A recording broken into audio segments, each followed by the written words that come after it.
Silakan klik tombol subscribe dan aktifkan notifikasi pada tombol lonceng supaya tidak tertinggal video seputar misteri dan pembahasan menarik lainnya, dan klik tombol like juga jika sahabat menyukai video ini. Abad 9 ya, abad 9 Masehi itu ada orang Arab namanya Ibnu Lakis. Dia di pelabuhan Sokotra. Ibnu Lakis mencatat ada rombongan 1000 kapal ya. Bayangkan 1000 kapal singgah di pelabuhan Sokotra. Saking banyaknya kapal itu sampai lautan itu kayak kota ya, malam itu lampu-lampu kapal itu ada kayak kota. Mereka ditanya dari mana, mereka menyatakan dari Wawa. Mungkin pendengaran apa Ibnu Lakis Wawa, tapi dia yang jelas Jawa. Dia digambarkan sudah melakukan perjalanan di laut selama setahun. Mereka akan ke Afrika mencari budak-budak Afrika kulit hitam untuk dijual kepada Kaisar Cina. Yang digambarkan Ibnu Lakis ya, orangnya pakai kain hitam, dadanya tidak ditutupi, rambutnya panjang terurai. Ya persis wong Jawa zaman kuno.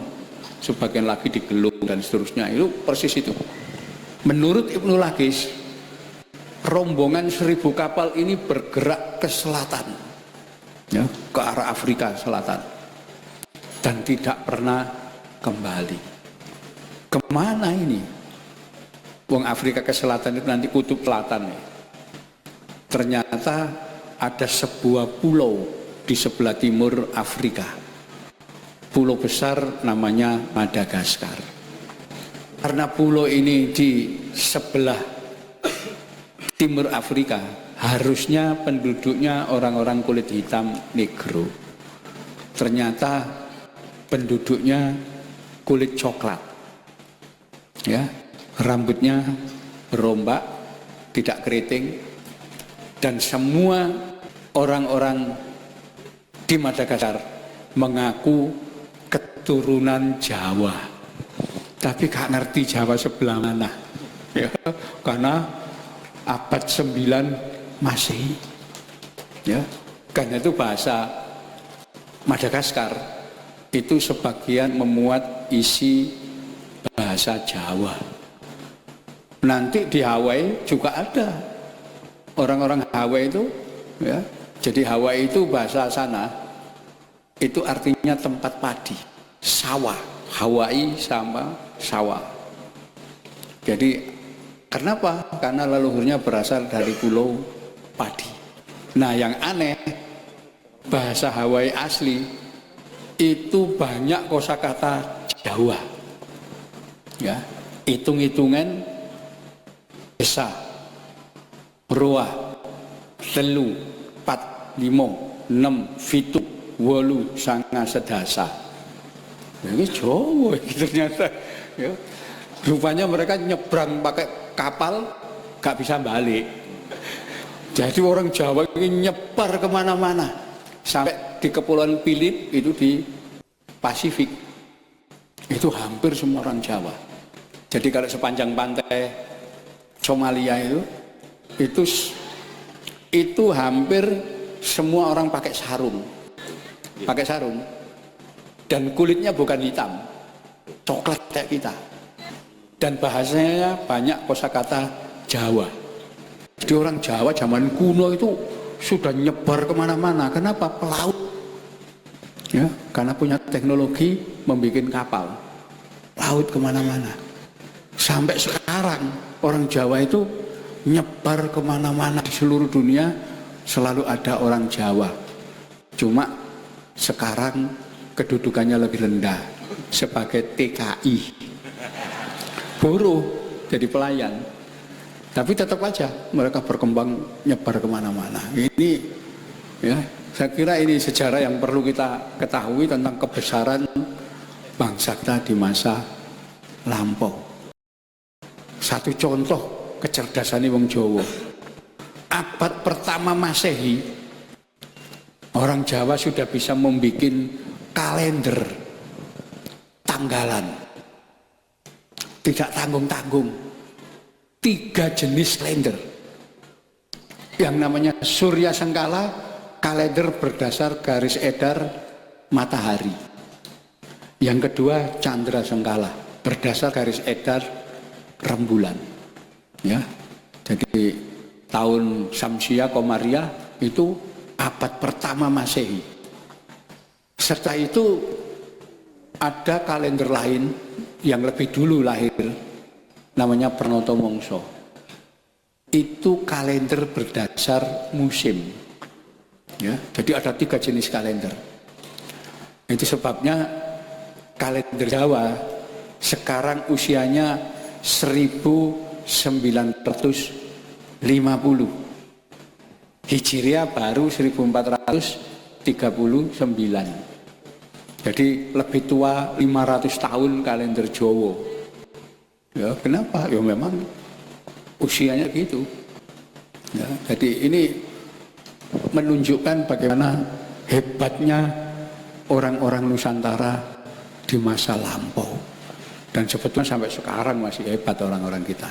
Di dalam sejarah yang itu bisa kita lacak zaman kuno, Indonesia ini selain maju, peradabannya, budayanya, teknologinya, itu juga bangsa yang dikenal hidup di wilayah yang sangat subur, yang teknologi pertaniannya sudah maju dan seterusnya.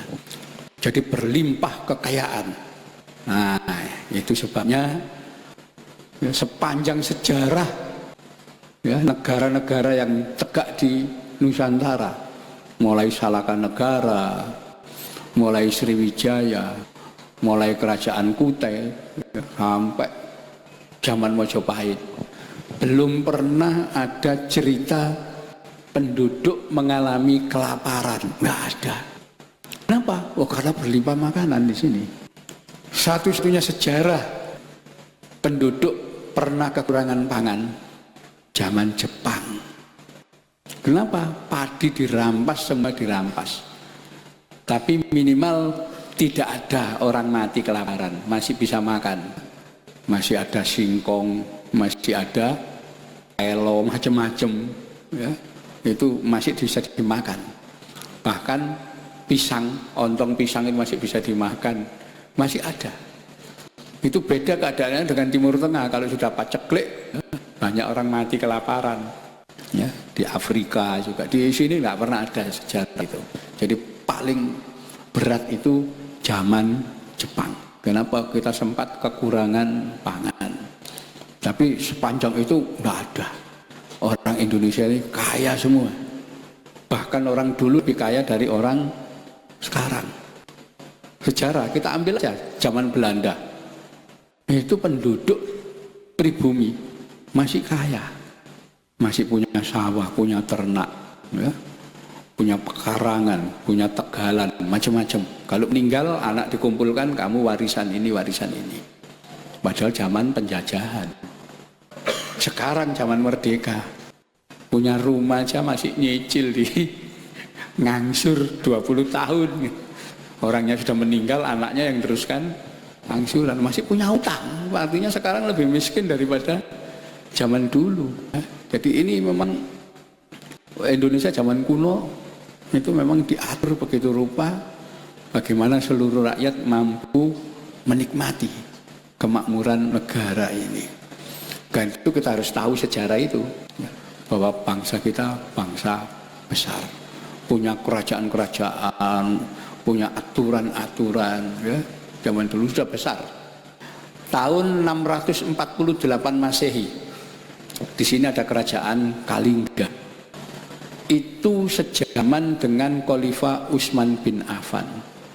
Tahun 648 untuk pertama kali ditetapkan hukum dengan mengikuti Kalingga Dharma Sastra, KUHP, Kitab Undang-Undang Hukum Pidana dan Perdata. Jadi sudah punya KUHP, sudah punya pengadilan, sudah punya hakim, jaksa, dan seterusnya.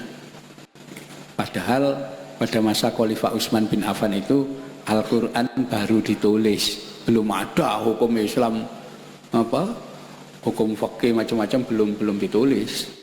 Ya, kita sudah ada hukum itu. Dan yang unik hukum itu Kalingga Dharma Sastra nanti dikembangkan oleh Wisnuwardana menjadi Purwadigama Dharma Sastra zaman Singosari. Zaman Mojopahit dikembangkan lagi oleh Gajah Mada menjadi Kudara Manawa. Itu tetap aja aturan-aturan yang ada di situ. Pencuri, ya, kalau orang mencuri nilainya sama dengan 25 keping uang perak. Jadi dulu uang kalau tidak dari perak, dari emas. Kalau orang mencuri uang atau mencuri barang, nilainya sama dengan 25 keping uang perak. Hukumannya potong tangan. Jadi Mojopahit itu dipotong tangan, Singosari potong tangan, ya, Kalingga, Sriwijaya potong tangan semua. Kenapa? Mengikuti hukum Kalingga Dharma Sastra. Pelaku perzinahan dipenggal, bunuh, ya, memang aturannya kayak begitu. Ya, itu bisa kita baca di naskah-naskah lama. Aturannya seperti itu. Ya. Jadi memang sudah ada ketentuan. Jadi jangan dianggap potong tangan itu, oh ini hukum Islam ini, enggak. Zaman kuno sudah diberlakukan di Nusantara, ya, semuanya. Jadi kita peradaban maju. Itu, saya kira ini yang bisa saya sampaikan tentang bagaimana pentingnya menggali sejarah bangsa. Silakan klik tombol subscribe dan aktifkan notifikasi pada tombol lonceng supaya tidak tertinggal video seputar misteri dan pembahasan menarik lainnya, dan klik tombol like juga jika sahabat menyukai video ini.